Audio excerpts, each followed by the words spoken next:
this is the biggest challenge to date. Everything starts with the mind. And the strap's on the line. That doesn't mean as much as beating Terence Crawford. I started boxing when I was 8 years old, and I feel like as I progressed in the sport, the competition progressed, the challenges got bigger.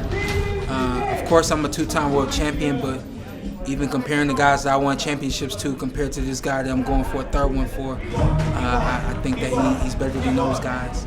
I think that he is the elite of the division, and that's why I want to be in the ring with him. I tell you what's funny is we did our press conference with Terence Crawford, and I had a small thought of, am I going to sit up there and try to ask questions?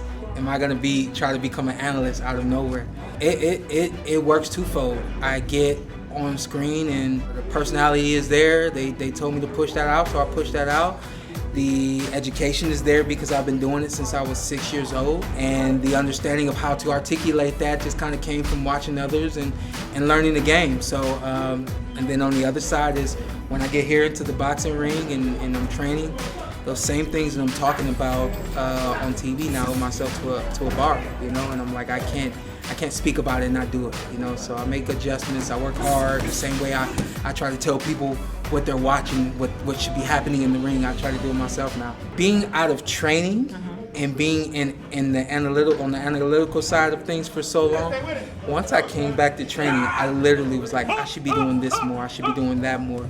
As we got going with this camp, you get back into your style, you get back into what you do, and you prepare for who you prepare for. So I quickly saw that, man, I'm telling myself to make adjustments and things that I'm talking about on TV, and then after some time of getting back into my routine, it was like, this stuff doesn't matter. I am who I am. I got to do what I do. We've been trying to focus on power for some time now, and I think that the main thing for my dad is translating what we do in the gym into the real fight and being able to what we call transition from speed to power. So we've been focused on that a lot more, not just for this fight, but we have been focusing on that for some time. And then the funniest thing is after my very last fight, we made weight, and Coach Wade, he looked at me and said, I'm not even worried about you making weight anymore. I'm gonna do whatever I need to do to make sure your power is there, and we'll focus on the weight when it's time to. He says, your body always gives it to me. He says, I always get a little antsy and I get a little nervous. He said, but I don't care anymore. This fight, whoever you fight next, and I know it's gonna be Terence. We're going for the power, and we're gonna keep the power and make sure you go into the ring very powerful. We call them dance partners in boxing. And if you got a good dance partner, the fight's great, the fight's exciting.